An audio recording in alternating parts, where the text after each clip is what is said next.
Hey you guys, welcome to the channel. My name is Steve-O if you're just now joining us, and welcome to the landscape photography series. Today we're going to be talking about bracketing still, but specifically long exposure times. So we're not trying to freeze stuff and do our 5 bracket hits. Now we're going to try and get our shutter speed as slow as I can.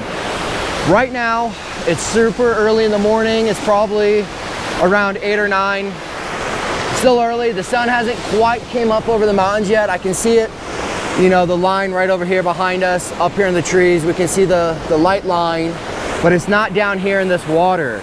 And this is why we're going to use a long exposure, is we're going to come down and get really low, and we're going to shoot for something with this rock, this big beautiful waterfall and everything else. I really like how this spot looks.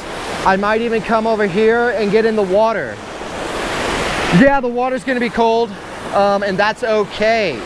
I like the cold water. I like cold, and that doesn't really bother me. It's more of the heat. The heat, I mean, there's only so much layers you can strip, right?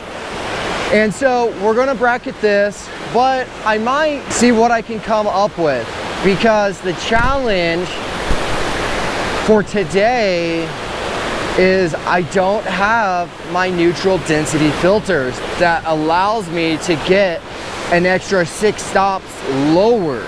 Now, why is that important? Why are having those 6 stops very important? Well, when you're shooting photos, right, especially water right here behind me, when you're shooting that, the 6 stops allows me to decrease my shutter speed even more. And my favorite spot for my shutter is 15 or 30, depending on the water, and it's a few different things. So, do I want texture in the water?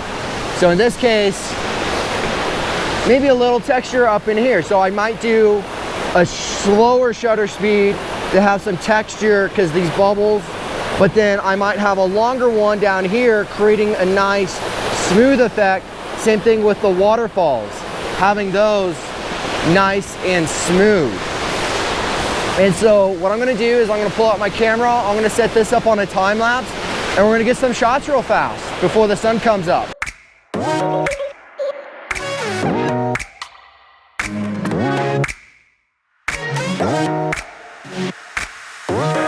Now, how are we going to shoot this? We don't have filters, so I don't have that 6 stops. Well, we're going to do our basic brackets first, meaning we're going to set it to f11, ISO 50. We're not worried about the shutter speed. F11, ISO 50. And we're going to take our basic shots, and that is going to allow us to blend just the basic shots. Then I'm going to crank it up to f22, so that way I can get as close to a long exposure as possible for the water. Now, why am I doing 2 different shots? Well, my bracketed shots and the f22 shot. Well, the f22, you're going to run into what is called diffraction. Diffraction is where you're going to get the reversed effects of what it is you're trying to get. So think of it as soft pixels.